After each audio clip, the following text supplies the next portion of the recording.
देश न्यूज में आपका स्वागत है। मैं हूं आपके साथ धर्मिष्ठा और आप देख रहे हैं हमारा खास कार्यक्रम। अब समय आ गया है कि पाकिस्तान की तबाही का अध्याय लिखा जाने वाला है। प्रधानमंत्री नरेंद्र मोदी ने ऐसी चाल चली है जिसका जवाब दुश्मनों के पास नहीं है। अब एक ऐसे अधिकारी को जिम्मेदारी, एक महत्वपूर्ण जिम्मेदारी दी गई है जिन्होंने पहले भी कई कीर्तिमान बनाए हैं और अब यही अधिकारी पाकिस्तान की बर्बादी का अध्याय लिखने वाले हैं। हम आपको बताने जा रहे हैं कि कौन है वो अधिकारी और क्या है उनका पूरा इतिहास। दरअसल राष्ट्रीय सुरक्षा सलाहकार के रूप में अजीत डोभाल का कार्यकाल समाप्त हो चुका है और उन्होंने पहले ही प्रधानमंत्री नरेंद्र मोदी को इस पद पर बने रहने की अपनी अनिच्छा से अवगत करा दिया है। राष्ट्रीय सुरक्षा सलाहकार अजीत डोभाल के सेवानिवृत्त होने के बाद कैबिनेट की नियुक्ति समिति ने नए एनएसए की तलाश के एजेंडे पर काम करना शुरू कर दिया है। अजीत डोभाल के जाने के बाद सरकार के लिए ये एक बड़ा मुद्दा है कि नए एनएसए के रूप में कौन कार्यभार संभालेगा और इसका जवाब भी प्रधानमंत्री नरेंद्र मोदी ने ही दे दिया। हालांकि इस पद के लिए कई नाम चर्चा में रहे, जिनमें खुफिया ब्यूरो के पूर्व निदेशक और तमिलनाडु के राज्यपाल RN रवि, विदेश मंत्री S जयशंकर, पूर्व रिसर्च एंड एनालिसिस विंग रो चीफ सामंत गोयल और पूर्व रो प्रमुख आलोक जोशी के नाम शामिल हैं। इसके अलावा भारत के राष्ट्रीय सुरक्षा परिषद सचिवालय में उपराष्ट्रीय सुरक्षा रक्षा सलाहकार यानी डेप्यूटी एनएसए विक्रम मिश्रा का नाम भी चर्चा में रहा है।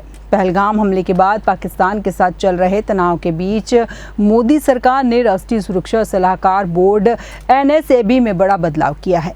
इस महत्वपूर्ण कदम के तहत पूर्व रिसर्च एंड एनालिसिस विंग रो के प्रमुख आलोक जोशी को बोर्ड का नया अध्यक्ष नियुक्त किया गया है।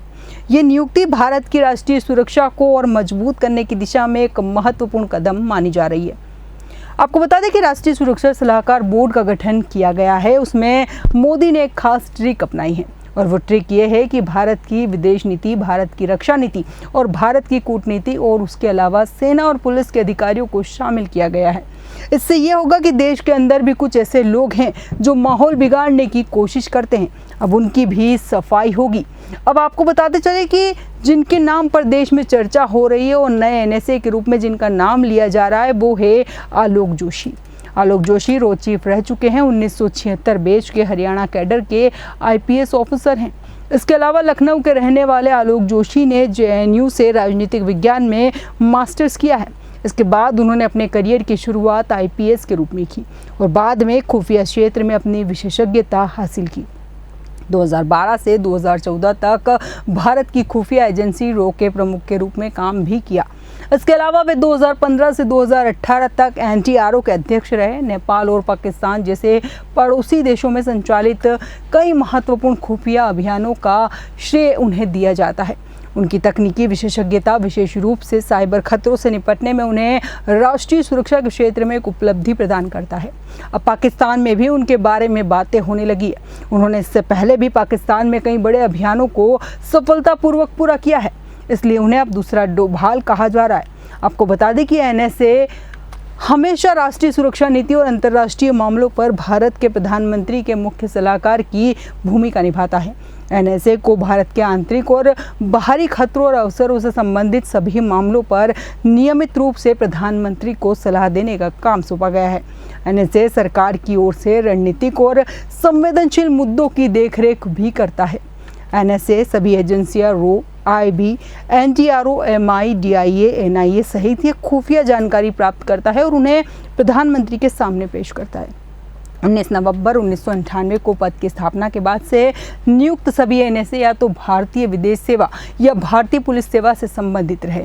ब्रजेश मिश्रा जो संयुक्त राष्ट्र में स्थायी प्रतिनिधि और तत्कालीन प्रधानमंत्री अटल बिहारी वाजपेयी के प्रधान सचिव थे, उन्हें पहले राष्ट्रीय सुरक्षा सलाहकार के रूप में नियुक्त किया गया था। ब्रजेश मिश्रा के बाद तत्कालीन विदेश सचिव और एक IFS अधिकारी JN दीक्षित दूसरे NSA बने। उसके बाद MK नारायणन और शिवशंकर मेनन थे।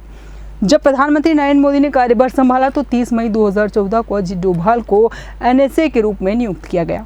अजीत डोभाल ने NSA बनने से पहले क्या क्या काम किए ये बात तो सभी जानते हैं और NSA बनने के बाद भी उनका नाम हमेशा चर्चा में रहा है। अब आलोक जोशी, जिन्हें नए एनएसए या दूसरा डोभाल कहा जा रहा है, उनकी कार्यशैली भी उतनी ही आक्रामक है कि जल्द ही पाकिस्तान की बर्बादी के किस्से सुनने को मिलेंगे। और यही नहीं, मोदी सरकार ने जिस अधिकारी को चुना जो है वह पाकिस्तान के साथ साथ बांग्लादेश में काम कर चुका है और चीन की कमज़ोर नब्ज़ को भी जानता है। अब देखना दिलचस्प होगा कि इस पूरे मामले में और क्या नया अपडेट सामने आता है। हमारे आज के खास कार्यक्रम में इतना ही। बने रहिए देश न्यूज़ के साथ।